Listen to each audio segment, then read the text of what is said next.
যাদের ছাদ বাগানে এই ধরনের সমস্যায় জর্জরিত হয়েছে তারা একমাত্র বুঝতে পারবে যে এর যন্ত্রণা কতটা।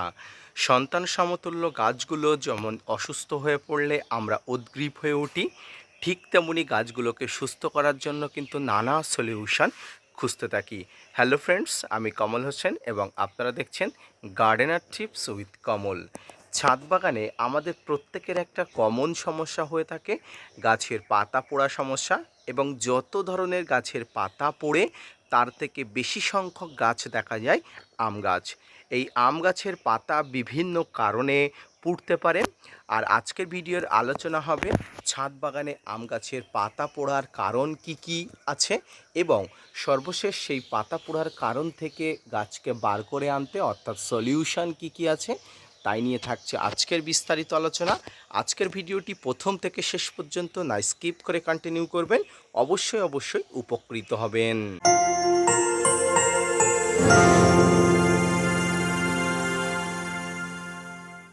প্রত্যেকটি গাছের পাতাগুলো জর্জরিত অবস্থায় আছে।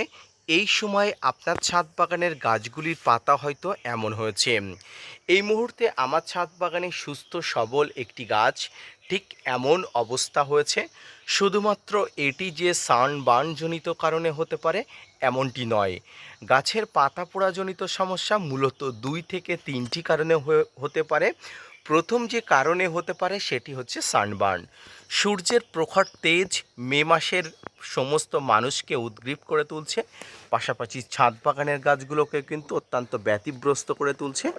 আর এই অবস্থাতেই কিন্তু ছাদ বাগানের প্রত্যেকটি আম গাছ কিন্তু খুব সমস্যার মধ্যে আছে। এই সমস্যা থেকে বার করার জন্য আপনাকে যথাযথ ব্যবস্থাপনা নিতে হবে। সূর্যের প্রখর তেজ ছাদ বাগানের গাছের পাতার উপরে এসে যখন পড়ে তখন গাছের পাতাগুলো কিন্তু এই প্রখর তেজ সহ্য করতে পারে না এবং ধীরে ধীরে গাছের পাতা পুড়তে থাকে। তবে সানবার্ন হলে গাছের কতগুলো সিমটম দেখা যায়। এই সানবার্ন গাছের হলে গাছের যে এই যে ফোঁটা ফোঁটা যে পোড়া, অর্থাৎ গাছের যে বিভিন্ন পাতার বিভিন্ন জায়গায় পোড়া, এমনটি হয় না। সানবার্ন হলে গাছের পাতাটি মোটামুটি পুরোপুরিভাবে পুড়ে যাওয়ার একটা সম্ভাবনা দেখা যায় এবং গাছের নিচে থেকে ওপর পর্যন্ত ধীরে ধীরে বা উপর থেকে নিচে পর্যন্ত ধীরে ধীরে পুড়তে থাকে।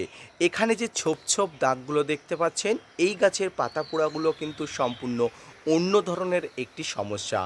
অর্থাৎ এটি কিন্তু পাতা পোড়াজনিত সমস্যা নয়। যাদের এই ধরনের সমস্যা হয়েছেন, যারা ভাবছেন গাছের পাতা পোড়া সমস্যা হয়েছে সূর্যের তাপের জনিত কারণে, তাদেরকে বলবো আপনারা ভুল ভাবছেন। গাছের পাতা পোড়াজনিত দ্বিতীয় যে কারণটি হতে পারে সেটি হচ্ছে টবের মাটিতে কিন্তু ফাঙ্গাসের আক্রমণ। টবের মাটিতে ফাঙ্গাসের আক্রমণজনিত কারণে গাছের শিকড় কিন্তু এভাবে বিভিন্নভাবে কিন্তু ক্ষতিগ্রস্ত হয় এবং সেই এফেক্টটা গাছ কিন্তু ধীরে ধীরে উপরের দিকে তুলে পাতাতে কিন্তু ফুটিয়ে তোলে।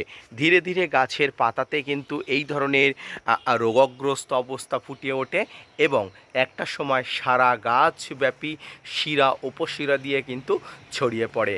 এই সমস্যা অত্যন্ত মারাত্মক সমস্যা। দ্রুত চিকিৎসা ব্যবস্থা গ্রহণ না করলে আপনার ছাদ বাগানকে আপনি হারাতে পারেন। আপনার ছাদ বাগানে যত দামের আম গাছ থাকুক না কেন, যদি আপনি ক্যাজুয়ালি এই জিনিসটা নেন তাহলে আপনার ছাদ বাগানের আম গাছটি আপনি হারাতে বসেছেন।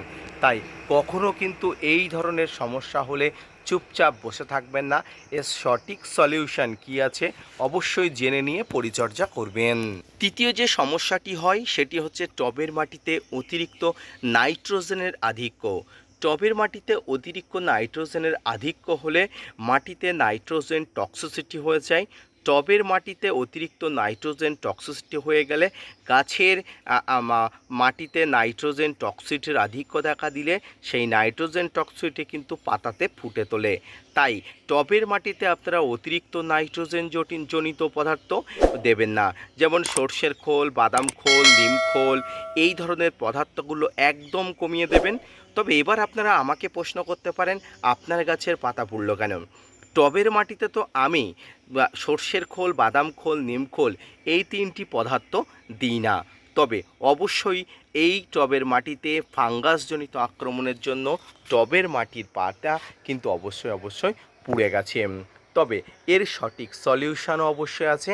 এবারে কি করতে হবে আসুন দেখুন, সানবার্নজনিত কারণ বলুন, গাছের মাটিতে ফাঙ্গাসের আক্রমণজনিত বলুন, নাইট্রোজেন টক্সিসিটির কারণে বলুন, সমস্ত সলিউশন অর্থাৎ চিকিৎসা ব্যবস্থা কিন্তু এক। তাই এর চিকিৎসা ব্যবস্থা কিন্তু আপনাকে জেনে নিতে হবে।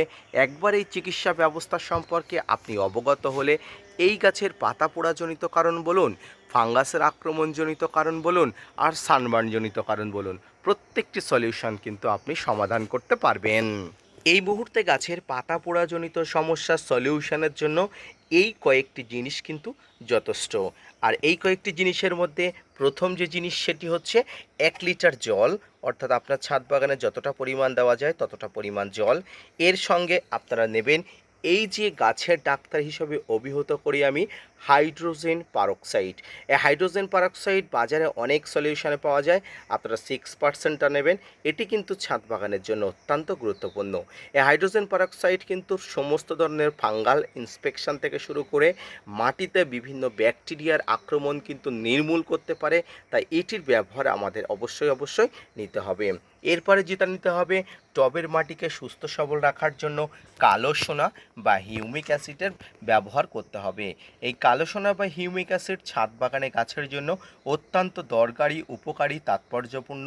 তাই এটিকে আমাদের কাছে রাখতে হবে এবং এটি কিন্তু ব্যবহার করতে হবে। এবং এর পরবর্তী যেটা করতে হবে সেটা হলো যে কোনো ধরনের একটি ফাঙ্গিসাইড। আমি এখানে সাব ফাঙ্গিসাইড নেব। তো আসুন এবার বলে দিই কিভাবে এই ফাঙ্গিসাইডের সঙ্গে হিউমিক অ্যাসিড এবং এর সঙ্গে হাইড্রোজেন পারক্সাইড মিশিয়ে ছাদ বাগানের টবের মাটির গাছের জন্য উপযুক্ত পরিমাণ করে তুলবেন এবং গাছকে কিন্তু বাঁচিয়ে তোলার জন্য আপনাকে কিন্তু এক ধৈর্য সহকারে কিন্তু এই প্রসেসটা চালিয়ে যেতে হবে। প্রথমে যেটা করবেন সেটা হচ্ছে 1 লিটার জল নেবেন। আর এই 1 লিটার জলের মধ্যে আপনারা যেটা করবেন সেটা হচ্ছে এরকম চা চামচের কিন্তু 1 চামচ কিন্তু ফাঙ্গিসাইড নেবেন। দেখতে পাচ্ছেন এই ফাঙ্গিসাইডটা কিন্তু আমি নিলাম এবং এটি কিন্তু গুলে নেবেন। এরপরে যেটা করবেন, এই যে হাইড্রোজেন পারক্সাইড দেখতে পাচ্ছেন এখানে হাইড্রোজেন পারক্সাইড আছে, এই হাইড্রোজেন পারক্সাইড অবশ্যই আপনাকে নিতে হবে। তবে হাইড্রোজেন পারক্সাইড কতটা নেবেন আপনাদের বলে দিই। আপনারা সবসময় প্রতি লিটার জলে 10 ml, অর্থাৎ আপনাদের যে এই যে পাত্রের যে শিপিটা আছে বা ডালা আছে, এই শিপি বা ডালা বরাবর আপনারা 1 ডালা নেবেন, এখানে দিয়ে দেবেন। এবারে আপনারা যেটা নেবেন সেটা হচ্ছে হিউমিক অ্যাসিড। হিউমিক অ্যাসিড কতটা নেবেন? হিউমিক অ্যাসিড আপনারা অল্প পরিমাণ নেবেন, খুব বেশি পরিমাণ নেওয়া দরকার নেই।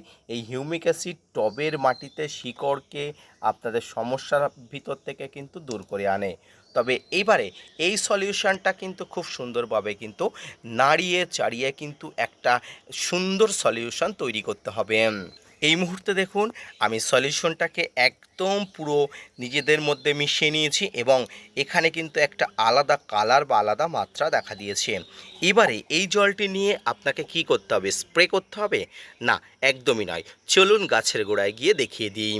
প্রথমে গাছের গোড়াটায় এসে গাছের গোড়াটা টবের মাটিটাকে এভাবে আপনারা খুশিয়ে নেবেন, কারণ এই যে জলটি, এই জলটি কিন্তু অত্যন্ত গুরুত্বপূর্ণ একটি জল।